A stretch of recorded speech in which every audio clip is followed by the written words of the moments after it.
Hello दोस्तों, DRS health info में आपका स्वागत है।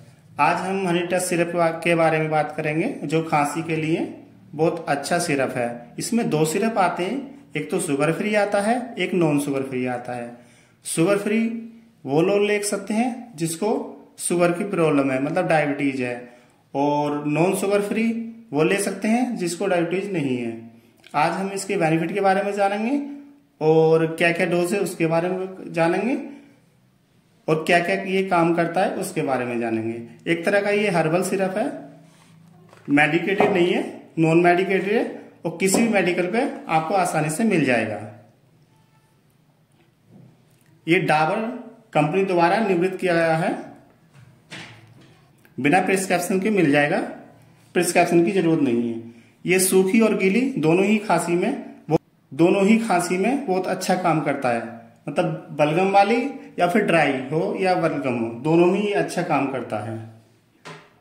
एंटीबॉडी प्रोडक्शन को भी बूस्ट करता है और कई तरह से इन्फेक्शन से हमें बचाता है।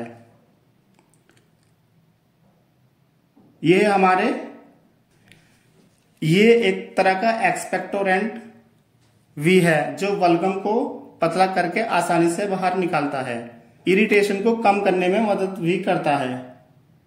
अब जानेंगे मैकेनिज्म के बारे में, जैसे कि हम इधर भी देख लेते हैं। ये है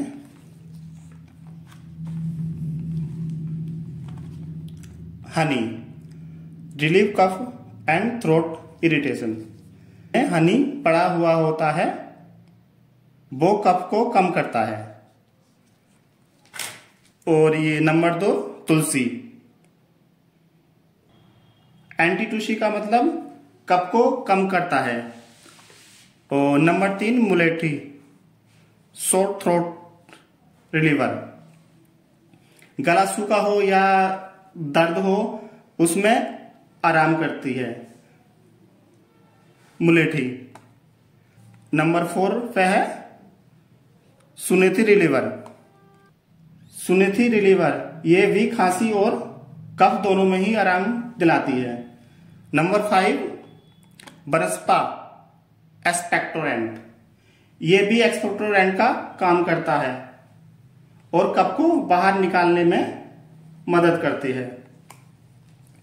इसकी हम पैकिंग के बारे में भी जान लेते हैं। ये एक एडवांटेज है कि ये आज भी कंची की ही पैकिंग में आता है, क्योंकि कंची हमें पता है शुद्ध होता है। तो इसमें पाउच भी आता है, इस तरह का होता है ये पाउच, इसको हम गर्म पानी से ले सकते हैं। ये जानेंगे डोजेस के बारे में।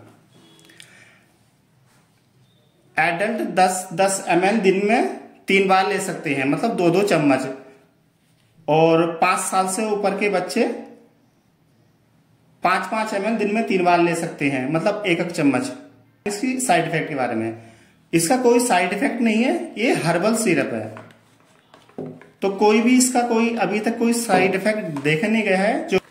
जो लोग मेडिकेटेड से बचते हैं वो लोग इसको वो ज्यादा यूज करते हैं। और मेरा भी कहना यही है कि आप एलोपैथिक मेडिसिन थोड़ा बचिए, अगर नहीं सही होता है तो बाद में आप एलोपैथिक यूज करिए।